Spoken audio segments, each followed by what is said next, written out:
romantic story says that the claddagh was created by a fisherman named Richard Joyce. On a trip to the West Indies, Joyce was captured by pirates and sold into slavery to a Moorish goldsmith in Algeria. Joyce was trained in this craft and developed skillfully as an artisan, ultimately living a pretty decent life for a slave. During his enslavement, the claddagh ring was one of his designs that he created for his love back in Ireland. After 14 years of servitude, Joyce gained his freedom when King William III of England rose to power and ordered the release of all his subjects enslaved in Algeria back in 1689. Joyce's Where did it originate from? Well, as far as I'm aware, from this little book here called The Claddagh Book by Malachy McCourt, the story which a lot of people seem to prefer is about Richard Joyce, who was going off to the West Indies to travel, and he was captured by Algerians, and he was brought to Algeria as a slave and was locked up for 15 years. And after 15 years, when Richard came back to Ireland, he designed the first claddagh ring, and the heart represents love, and the crown is loyalty, and the hands are friendship. So it has a very nice meaning all round. Is it as popular as it used to be to buy the claddagh ring? Oh yes, it's still very popular.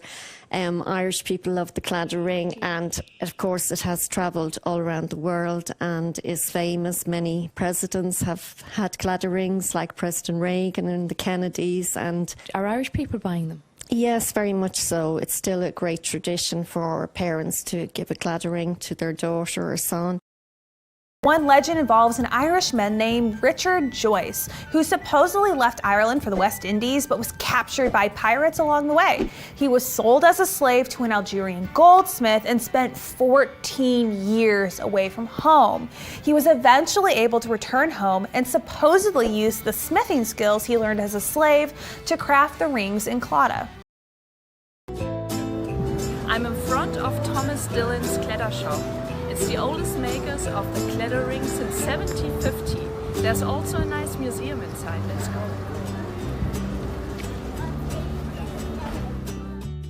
In the 17th century, the fisherman Richard Joyce was captured at sea and sold into slavery in Algeria, shortly before he wanted to marry his Margaret. He became the property of a rich goldsmith who trained him. With thoughts of the girl Richard had left behind, he fashioned the first claddagh ring.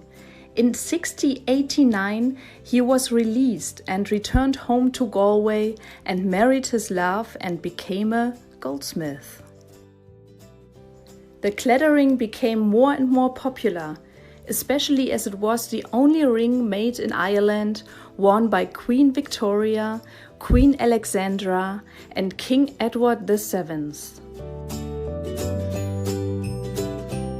Since 1750, the original claddagh rings are handmade and supplied by Thomas Dillon, to whom the royal patent was granted. Only they have the official stamp on the ring.